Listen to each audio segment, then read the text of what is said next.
So originally I was born in Europe, in Moscow, Russia. So Mhm. in my core, I guess I'm a city boy. But then when I was 7, I moved to North Idaho, and that's when I turned into a country boy, or at least part of it. And I lived there well, I've lived there for my whole life. So that's where I have family. I have mom and my older brother, who's 4 years older than me. It's the three of us. We all moved to the US together from Moscow. And yeah, we've lived there in Idaho ever since.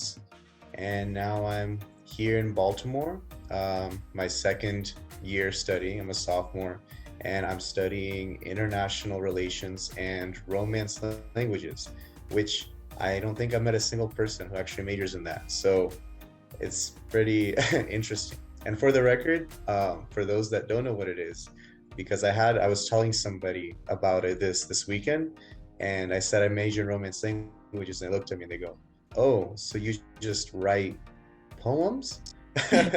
So no, I don't write poems. It's just like referring to like learning a bunch of different languages that all come from Latin. So Mhm. definitely like moving from Europe and then being here, it's kind of made me interested in learning more about the world, learning languages, and all of that.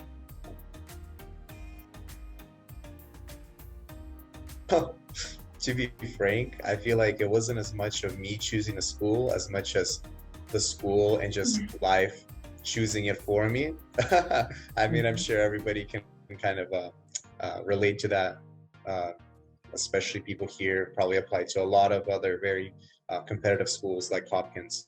Mhm. So it wasn't something I actually was planning on, but it kind of happened by accident, and it was like it was a good accident. I would say it was a pretty good accident.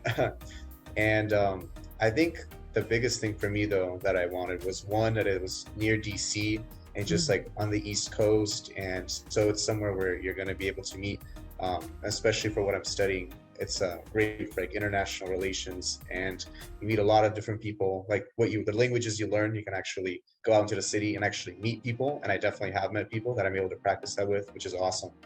And then the other thing is just living in Idaho for, well, 11, almost 12 years before I came to Baltimore, Mhm. in a small town. It definitely kind of makes you miss the city a little bit. So I Mhm. was happy to go to a big city and kind of see all the things that it has to offer here.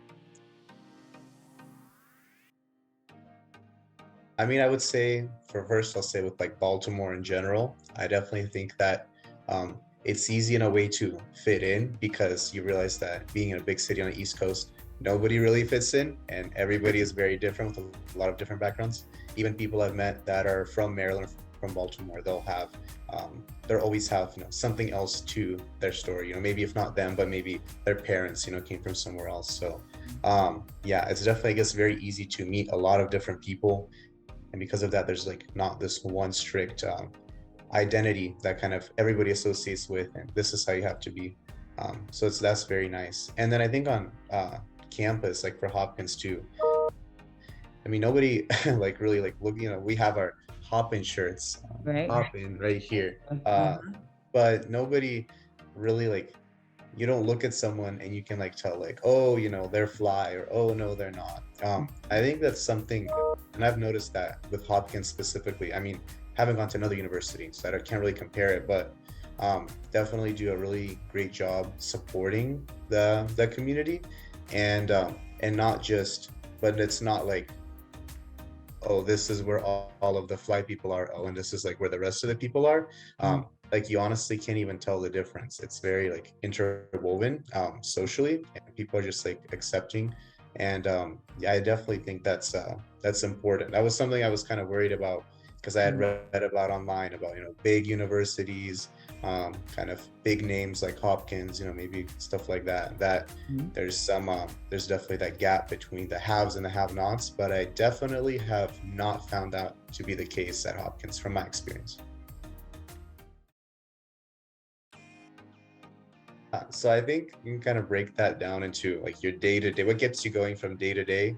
One really important thing is you have to enjoy what you're doing and what you're studying. I've in like both inside and outside the classroom. So I know sometimes it's really easy to compare yourself to other students and kind of compete because honestly, it is kind of a not a high stakes environment, but a competitive environment. A Mm, lot of very uh, like seeking and goal driven, mm, passionate people at Hopkins.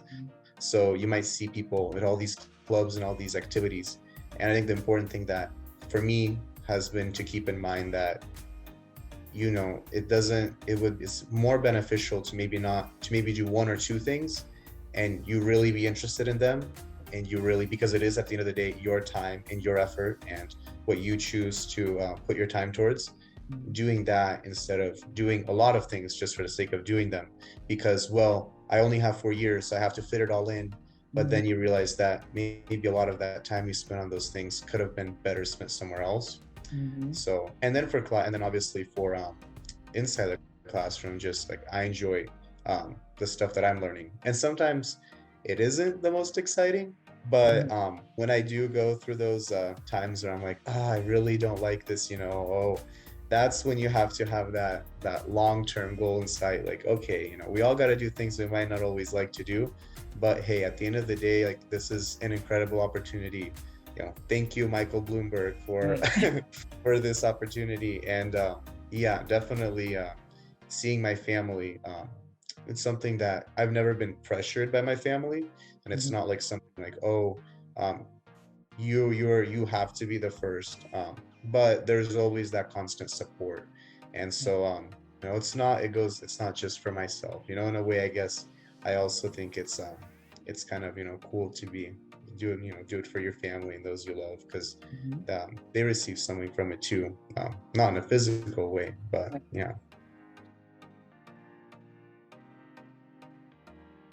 Yeah, for sure. So, two things come to mind, and that's honestly been the two main things I've been doing when I'm not doing my homework or hanging out with friends. Mhm, One is I'm Christian, so I love getting together to have just like dinners, like Bible studies, and just like meetings with other Christian students mhm, on campus and also off campus too. So that's something that I try to do a couple times a week. And then I actually just this last weekend, today's Monday. So yeah, Friday, Saturday, and Sunday, I had a mini retreat. I drove 5 hours with some friends all the way to Virginia, and it was like a campground in the middle of the mhm. woods. And we had a bunch of meetings, and like just I got to like spend time outdoors, meet people, play games, and that was a really good time. So that's definitely a huge thing. And then the other thing is actually kind of as a result of the pandemic last spring semester, a lot of things were pretty closed up and there wasn't a whole lot to do. But despite all of that, the one thing that was open on campus was the rec center. Right. So I started going and just like any other guy who has nothing else to do in their life, just started going and you know, getting exercise, rock climbing, playing basketball, lifting weights, um, and now I have this semester I have more friends to be able to do all that stuff with. So yeah, definitely fun. Definitely good to put the books down and go out and do that stuff. Um, I guess two things. One thing, Jesus is Lord and He loves you because that's like first. The second Mhm, thing I would say is you know, unique to fly experience, but then also to just experiences um in general, because we're all different people coming from different backgrounds, different situations, different circumstances we come across. It's not it's a, you know, life is there's a poem and I forget who the author is. It says life is 10% what happens to me, 90% how I react to it. mhm, So the 10% is all those circumstances, situations, people, you know, kind of the cards were dealt, mhm, but 90% is truly up to us to decide what attitude we're going to choose to have that day, how we're going to actually play the cards that we were dealt. And I think that's a very, it's something that I try to live by. And I think mhm, that's definitely a very useful way of looking at life.